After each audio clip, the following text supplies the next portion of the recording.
Hello and welcome to Creativity with DA3 Live. I'm your host, Don Allen III. What we've been working on this week is different types of cute 3D monsters, and we're going to continue that process this evening. We're live streaming to Instagram and we're live streaming to YouTube. What we made last night was something along these lines. Lots of fur, lots of reflective objects, kind of inspired by the show Inventor Time, inspired by the games Kirby, and wanted to have these kind of furry monster creations in it. But tonight we're going to be building another character, one that I'm just thinking of in my head right now. It's probably going to be blue. It's going to have some like long claws, but really cute big eyes that are shiny and whatnot. So feel free to join me here. And again, welcome to Creativity with DA3 Live. Let's get started. All right, so let me make sure that the audio is working. Testing audio. Cool, the audio is working. So let's start off by opening up Cinema 4D. And I'll turn the camera, so we're live streaming to YouTube and we're live streaming to Instagram. And I estimate that this tutorial will take, at the shortest, 1 hour, and at the longest, 2 hours. So if you don't have the time, that's okay. I'm live streaming it to YouTube just for you. All right, cool. So we're inside Cinema 4D. First thing I like to do is go up to the top here and change it from the startup menu to my standard view. And this kind of brings up a lot more options. Next thing I'm going to do is start off with a capsule, and this is probably going to be the body of the character, so I'm kind of just going to expand it up and out. Okay, something like that ought to do. Wonderful. I would call this the 3D modeling phase of the live stream. Oh yeah, and also I have the webcam on, so hello and welcome to the show. I'm not used to having the camera, but here we go. So what I like to do is kind of start off with some kind of base shapes, and in this case I think I'm going to base a lot of it off of a capsule. If we display our lines, we'll be able to see how many polygons are making up that capsule. I'll probably increase them later, but for now this is going to be fine. Next I'm going to make a sphere, and we're going to reduce the radius of that sphere quite a bit, so that's just this little ball. And then I'm going to use a symmetry object. So we're going to just drag the symmetry object. It's one of these things. There it is. Then we're going to make the sphere a child of the symmetry object by going and dragging it underneath like that. And now when we move our sphere, there's two of them, and they are always going to be symmetrical. So we'll give the eyes of our character something like this. Don't know where we'll put the eyes yet. We're still in that very early phase of prototyping and modeling. Okay, something like that might work for the eyes of our character. All right, now I'm going to think about an idea for how to sculpt the hands. So I'm going to start off with a cube, oddly enough. And what we'll do is we'll lengthen it up a little bit. And what we'll do with the cube is throw this whole cube into a subdivision surface. And what a subdivision surface does is it takes the edges of hard, flat edges and rounds them off. And the more segments we add, the more it kind of rounds off our shapes and kind of fills them out a little bit. So now that that's done, we can go to our face selection tool of our cube, and we can kind of add and subtract segments. I'm going to go to the object mode and go to face selection. We're going to grab these three faces at the top of the object here. And what we're going to do is scale them down. So we can hit T as the shortcut for the transform options. We're going to scale the arm down so it kind of tapers off. I'm thinking about having the hand kind of get a little bit chunkier as it goes farther away from the character. I'm going to check Instagram comments real quick. Let me flip the camera around. Checking Instagram. Hello and welcome to the show. We are live streaming to YouTube right now, and the link is in the bio. Hello. We got it's tomato. If tomato is a fruit, they should call it ketchup a jelly. I agree. What are you making? Today we're making a, looks like that to me. Oh, looks like jelly. Yes, today we were working on a 3D monster creation. And it's going to be similar to the one that we did earlier this week. Just so you can see it. What we made last week was, this one. So it's going to look something kind of like this. It's going to be furry creature. But let's go right back to it. Oops, okay. All right, so we've got our hand right here. Oh, I have the camera flipped around. Whoops. There we go. All right, so we are live streaming to YouTube right now. And what's cool about that is that means if you want to see every single step later, you totally can. For now, they're free. But in the near future, when I start the Patreon page, only some of them will be free. I'm the worst. All right, let's change the scale here. And just kind of squash the hand down. Cool. I'm definitely going to scale this hand or arm down quite a bit later on, but for now, this is going to be okay. Next, we're going to go and make a cone. I'm going to grab a cone. This cone is going to become one of our first spikes of our hand. Like the nails, I mean. What am I talking about? The spikes. What does that mean? So we're going to go to the diameter of that cone and bring it way down, and then the height, bring it down a little bit. Then we're going to flip this, holding shift to have it snap into 10-degree increments. Move this into the hand and have it kind of spike on through. Boom. We got our first nail. Looking fresh. We're going to copy it, slide it over here. Do the same thing over there as well. Copy it, slide it over here. Again, I'm holding shift each time so that it rotates smoothly. All right, so I guess we'll just do 20-degree rotation. Wonderful. We'll take both of those and move them up. Okay, so now we got a little spiky hand. The hand is currently the size of the body, so we're not going to do that. But let's. I just want to group this all together. So let's go ahead and grab our objects here. This is our arm. We're going to rename this by grouping the object. And we're going to call this arm hand. Arm hand. Uh-oh, my keyboard just disconnected. Give me a second. There we go. Connection lost. That's not good. Whoa.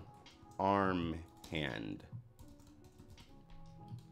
All right, checking up on YouTube. There we go. Make sure the live stream is still working. Yep. All right. Live stream is still working. Going right back to it. Okay.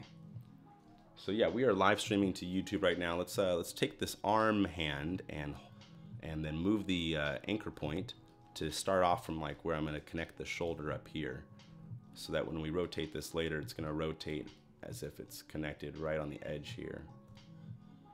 Cool. Let's turn off the anchor point adjustment tool.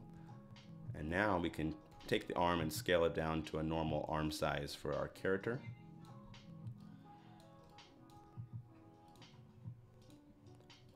Oops. Want to make sure that we're selecting the whole object when we move it, or else we'll move the individual parts, and we don't want to do that.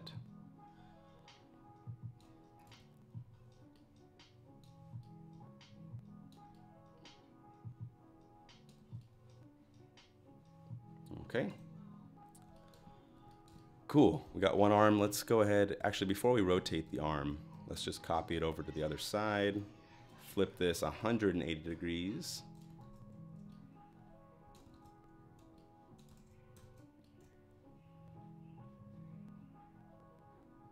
There we go.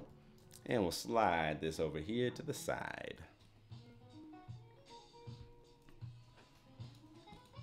All right, let's adjust the eyes a little bit. They're looking a little weird.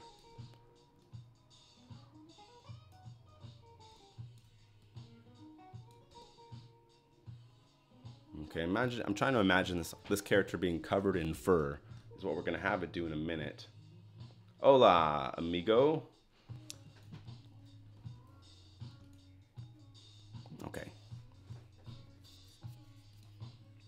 All right, so we got this weird thing.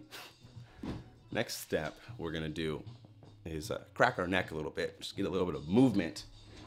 Ooh, just gotta move around. And then what we're gonna do is see if we can start to throw some other things onto this character. So I'm thinking about other spikes. So what I'm gonna do is go into our arm hand and copy all three of these cones and drag their copies outside of the arm, and then rotate all three of them almost 180 degrees.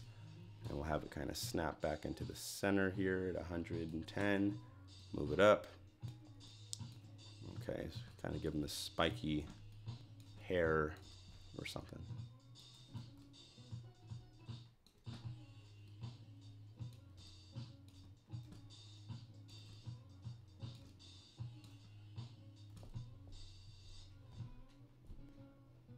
Or actually what we could do is we can use our cloner object to cover the character with spikes, which might look kind of cool. Or not, who knows. I'll delete the rest of these for now. We'll just leave the one, the only, the true cone.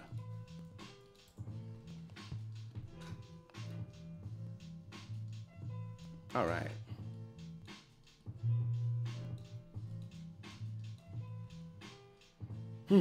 All right, so I think the next step, I'm gonna go to the capsule object and go to our number of segments and increase them. These are the height segments, these are our rotational segments, and the reason why we're increasing this so much isn't to make it smoother, but rather so that we have more spots for hair to be applied to this character, which is what's gonna help bring it to life, I think.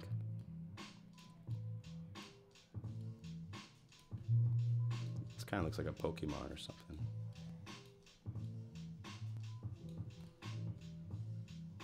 Okay. Cool.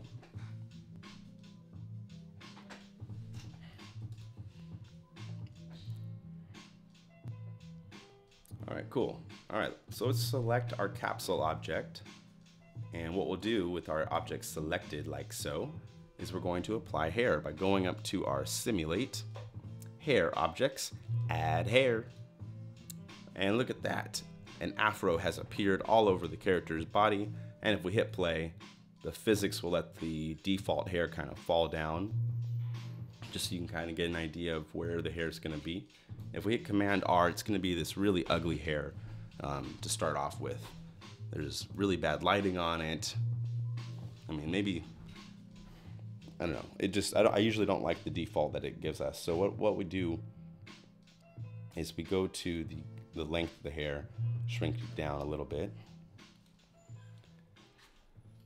Yeah, kind of find that we gotta find the right amount of height. Okay, that's about the right height. Now let's increase the count from 5,000 hairs to 20,000 or 40,000 or 50,000 hairs. 50, 1, 2, 3. All right, so here's 50,000 hairs on this character. Interesting. We'll need to fluff up everything, but I kind of like this look. Let's go into our hair objects, and now what we're gonna do is what we're gonna do. Oh yeah, what we're gonna do is turn on the scale of the hair and the frizz, just for starters, and hit Command R to render frame out. So already we just gave it a little bit of frizz to the hair of our character, which is kind of fun. We can then change how much frizz we want. So right now I'm saying 50% of frizz, but we can do this to like 34%. And then maybe have the variation of the frizz change quite a bit to like 60%. And you can just try out different samples, and each time you switch it up, you'll see different things happen to the hair. Now we can turn on the kink amount, how kinky the hair is. And you kind of see what that does. It makes the hair kinky. I just increased it 114%. Now it's kind of like a floor mat or something.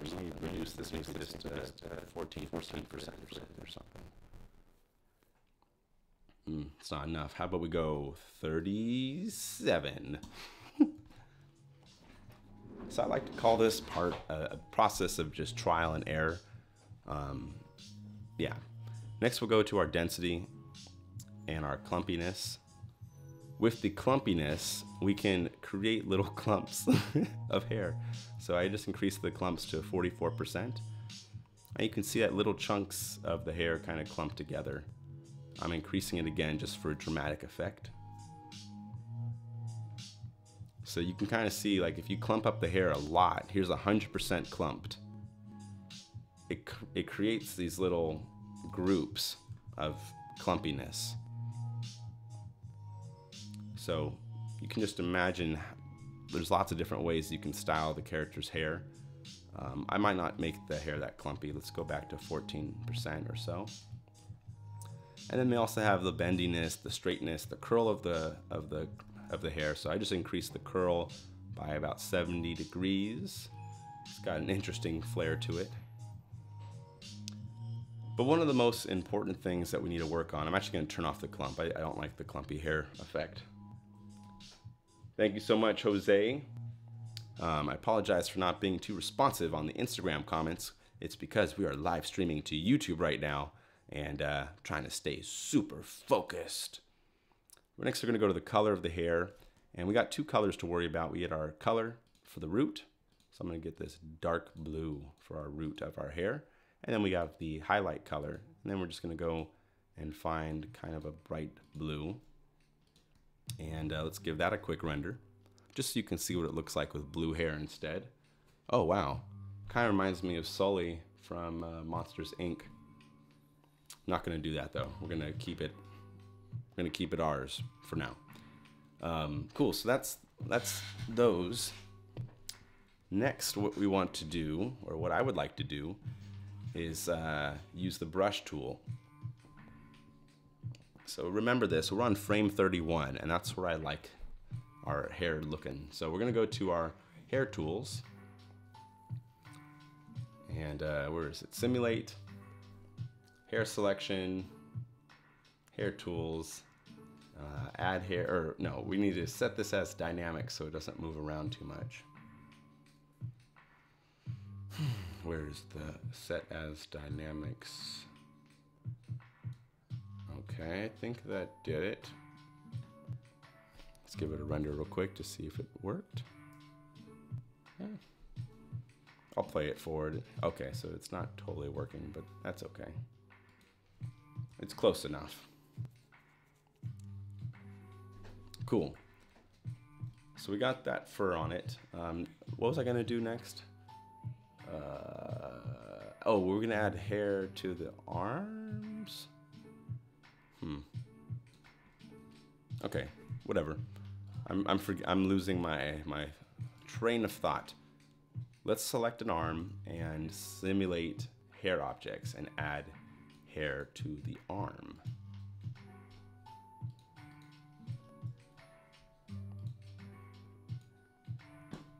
Simulate.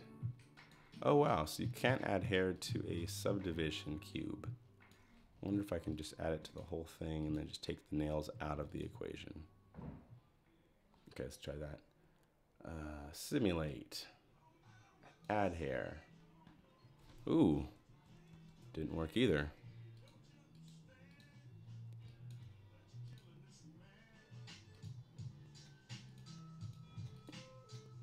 All right, I'm gonna try to apply it to just the cube. How about we do that one? Simulate hair objects, add hair. Okay, cool, that worked. All right, so we kind of just let the physics let them fall. We're going to decrease the length of the hair so it's not so much. And then we're gonna have these aligned to the center of each polygon. And then increase the amount of hair. So we have what, 50,000 hairs on the body. Maybe we can just do 12,000 hairs on each of the arms. That might look okay. We'll find out. And I'm gonna apply that same blue hair to it. And let's see what we get. Okay, cool. So let's actually shorten the hair a little bit. I think the hair needs a little cut to reduce that length of the hair. Let it fall with the physics. Give it another render pass. So I see that it's kind of colliding through the object. So what we can do to fix this, the hair is falling through the arm. So what we can do to fix this, I don't know how to speak English very good, but I defend, so only to see your creations. Oh, well thank you, welcome to the show. If you need new computer stuff, let me know what your budget is and I can try to put together an idea for what's a good computer for what kind of work you want to do, if you plan to build it. Okay, what was I trying to do? Oh yeah, so right now, if we render the arm, you'll see that the hair is passing right through the geometry, and that's not helpful because it just doesn't look right. So what we're gonna do to try to fix that, it might not work, but we can try, is we'll go to the cube and we're gonna add a new simulation tag. So if we go to our tags, and we go to our simulation tags, there's an option in here called hair collider. Oh no, sorry, hair tags, hair collider. And now the hair collider is applied to the cube layer. If we did this correctly, the hair will now collide with the surface. Let's see. The moment of truth. Okay, cool. It worked. Yeah, the hair is now colliding. I think we actually need more than 15 or 12,000 hairs. Let's go to 20,000. 1, 2, 3. And I don't know if the length is right yet either. Okay. Cool. I like that one. Next, we're going to do the same thing to the other arm. We'll go into it. Let's just go ahead and start off by adding that tag. That's the character tag, or no, the hair tag. The hair collider. There we go. Whew. Okay, and we're gonna grab the cube and we'll go to the simulation part of the cube. And what we'll do is simulate hair objects and add hair. Look at that. Again, we're gonna repeat the same kind of process of reducing the length of the hair so it's not too intense, switching the root from polygon vertex to polygon center, and increasing the number of hairs from 5,000 to something like 20,000. And then last but not least, applying that hair, that blue hair that we made to the arms. And then hitting play to let the physics kind of bring the arms down. And just go to the very beginning. Okay, get. Alright, cool. So he's definitely got these hopefully cute little fluffy arms and some deadly spikes. Wonderful. All right, time to do some more texture work. The next thing I want to do is make a bright yellow for his nails.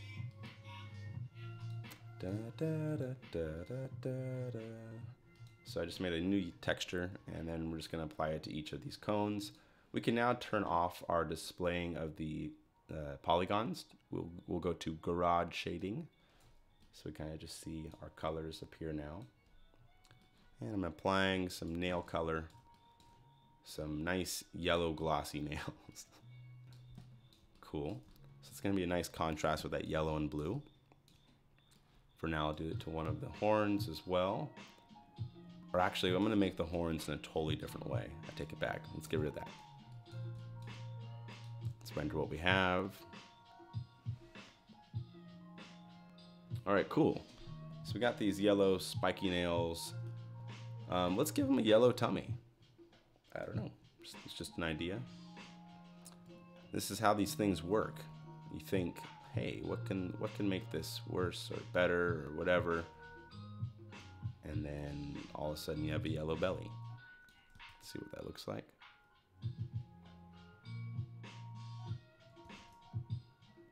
Come on, render please. All right, cool. So now it's got a little yellow belly. Cool. Yellow gut. Next, what we're going to do is kind of stop around frame 30. And we're going to use our new feature here. This is the simulate hair tools. And I kid you not, there's literally brushes, combs, clumpiness. We can cut the hair. It's crazy. It's like we can really style it. So I'm going to select our first body hair and kind of just brush it around, kind of give it some more natural variations instead of just the default physics. And some kind of just pressing in here. And you can adjust the strength of your brush by selecting it and changing the radius and the shape of your brush. It could be a box shape if you want to go with that route. I'm a fan of the circle brush. And yeah, so you can kind of use it in different ways. So we're just brushing the hair of our character because we want the hair to kind of appear more interesting. And maybe I'll have it kind of swoop around. Oh, I just realized something. I don't have the hair collider on for the capsule. Let's do that. Select our capsule body, go to tags, hair collider under the hair tags. There we go. Okay, so now we can continue on with the hair. Just kind of brushing it around. Just want to create a little bit of unevenness so that it's not too perfect. I don't mind too much about the back of the character since we're not really going to see it. And then I'm just going to go to the side view here and kind of just bring some of these hairs a little bit more forward. And then I'm going to reduce the scale of this and try to get some of these hairs to kind of go around his eyes a little bit. They might create like an eyebrow effect. Who knows?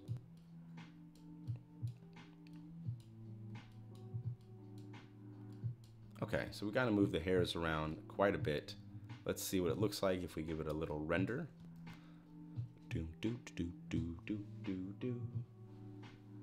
Ooh, all right, I think I went a little too crazy there. I'm going to use the hair tools, the cutting one, so that we can trim some of the hairs around from out of his eyes. So if we go to our simulate hair tools and choose cut, we have a nice little tool to cut some of the hairs away from the face. So I'm just going to trim some of the hair around the eyes, give it a quick render and see what happens with the haircut. Cool, so now we can see the eyes a little bit better. I'm also going to do a little bit of a haircut around the belly here. Okay, let's see what that gets us. Cool, we can kind of see it a little bit better. I'm just going to go in here and just trim any other hairs that are kind of escaping through. Bum, bum, bum. All right, cool. For the eye color, for now, I'm just going to do a black, really shiny black color, but I'm going to change this later. But for now, this will suit. So let's go ahead and apply that to our eyes. We're going to make a copy of that yellow and switch that color to a bright blue. We're going to use this bright blue as the actual color of the skin underneath the hair so that any of that gray that keeps escaping into the frame will be able to kind of bleed into the colors that it actually has underneath it.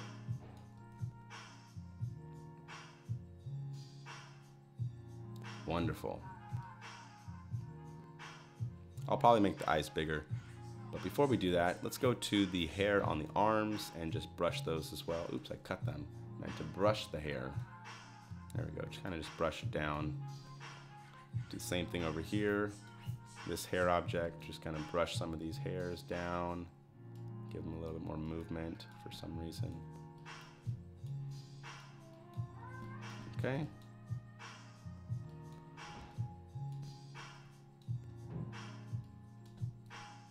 Cool. Let's render that one out. Do, do, do, do, do, do, do. Wonderful. All right, so what I mentioned earlier was I was thinking of something totally different for the horns. What do you think about like, almost like, not antlers, but bull horns or the dragon horns? What I mean is we can start off with a helix, and then we can sweep the helix with a circle. So we have a circle here, right? Oops, let me close that. We have a circle and we have a helix. We got these two things, circle, helix, helix. And then we can use the sweeper tool under here, the sweep. And we'll have the circle sweep the helix. And then we can reduce the radius of our circle. Where is it? Oh, here's the radius. We can reduce the radius of the circle. And then we can go to our sweep and choose an option to have the end scale be 0%, or vice versa. The end growth could be 0. Or, oh yeah, I guess we gotta do just the end. Okay, so we have that. Now let's take our object and rotate it 90 degrees. And then we're going to go to our helix settings and change some things. So for example, we have the starting radius and we have the end radius, end angle. You see where I'm going with this, don't you, right? So we're just going to do that. Let's see, let's move our thing up here. All right, we've got to turn this into a cooler looking horn. So let's increase that radius. And then we'll go to our helix again and change our end radius And our end radius should be down as well. And then we can bring in a couple more angles in here. Wonderful, wonderful. Next, we're gonna drag both these objects into a symmetry object, so that we can have some evenly spread out antlers, if you will. So we'll go to our symmetry tag and bring in our sweep into symmetry. And now when we move one of them, we'll get this cool symmetrical horn effect for our character. Hey, what's up, Tojo? Welcome to Creativity with DA3 Live. Oops, we should have put the anchor point a little bit closer to the actual base. So I'm going to move the anchor point to the base of the horn right there. That way it can actually move it a little bit better. Yeah. Okay, so let's turn that back off. Cool, and now when we rotate our horn, it will rotate from the correct spot. And we can bring these in, we can bring them out. And since the object is still alive, we can always go back to our radius and change the kind of bend of our horns. Or, oh, that's interesting.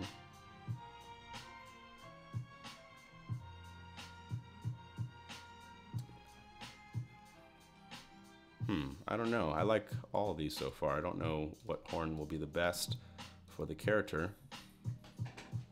Let's give it a quick render to see what we're getting. Oh wow, it looks like a stuffed animal. I kind of like it. Let's go ahead and let's give him some pink horns. So go to our color and just bring this into the pink spectrum. Then we'll go to our reflectance, and increase the roughness of the horns. I'm also going to go to the bump map and add a wood texture as our kind of bump material. The reason why is I think when I've seen the horns of animals, they kind of look like wood. Alright, so you can kind of see these little bumps that are forming in here. If we render it out, it might be a little bit easier to see. Oh wow, thank you, Robert. Cool, so you can kind of see a little bit of the wood texture in there. I don't think we're seeing enough of it, so I'm going to go and increase the strength of our bump map to 82%. And I'm going to go down to our color and increase the brightness of that, so it also kind of helps it contrast out a bit. Let's go ahead and render that one out as well. Cool, so now we got these kind of shiny antlers, and they have a little bit of bumpiness to them. Let's go back into that helix. I might want to spin the angle the other way.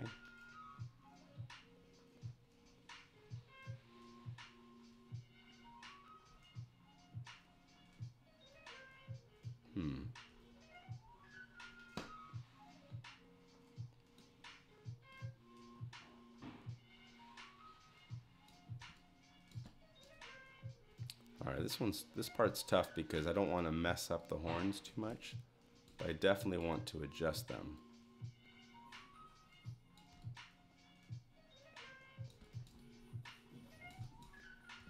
Okay.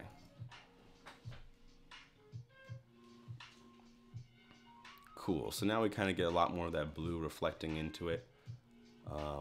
Let's see if we gave the eyes maybe a marble, like a Fresnel texture. Let me go to Fresnel.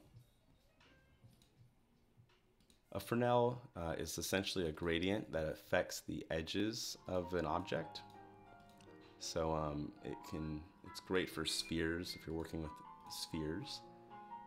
You can have the outside be a very bright color and the inside a less bright color, and it will make it kind of like a glassy look to it. Actually, those blend in too much to the rest of the character, so let's try maybe white eyes.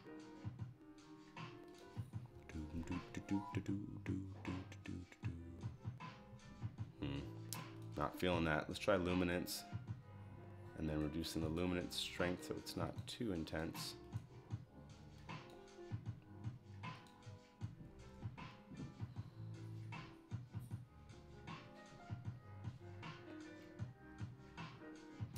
All right, cool. So I think we can work on the next important step, which is going to be bringing lights into the scenes.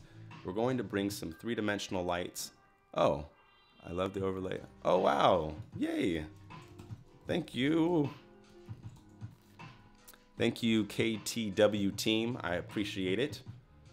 We're going to jump into, I guess, like part 2 of this is now going to be setting up lights and maybe giving him feet.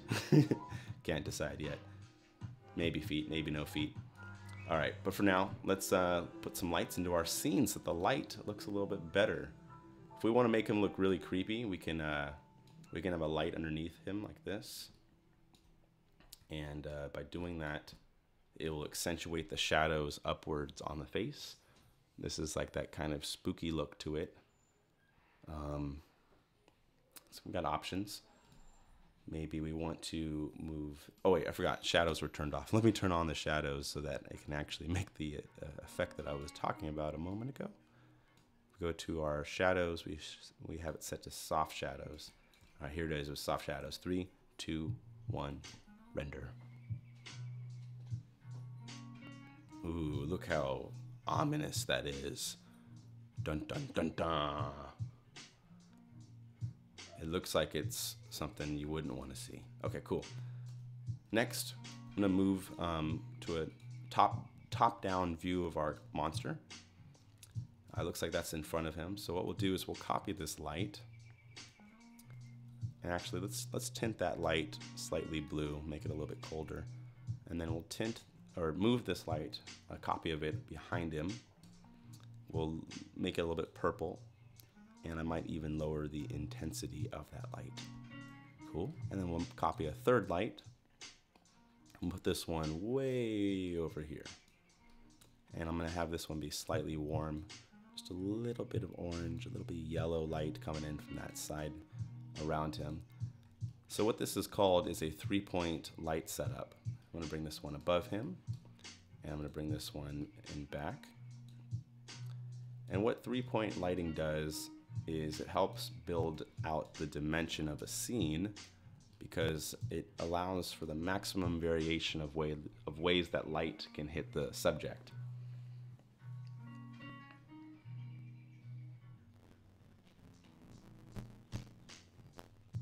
Ooh, okay, cool. I like this one. I'm gonna go to the texture of the antlers and change the reflectance to have even more roughness because I want the light to really scatter along it so that it doesn't look too much like plastic, but rather something more like antlers. All right, cool. So now they look a little bit tougher, maybe some almost like a metal, a pink metal. Wonderful. Next, I'm gonna make his belly glow because I think it's funny to have a glowing belly. So we're gonna add another light right in the center here. And we're gonna give this light a pretty strong yellow tint and move it right in front of the belly. Cool. See what that looks like real quick before we move on to the next step. Ooh, that light was a little too strong. It's changed the hue of everything. Let me turn down how yellow that light is, and then also turn on shadows and make it a volumetric light. Being volumetric means that it has a kind of a fog that will appear around the region of that light, and the fog will go as far as that outer circle will go inside of Cinema 4D.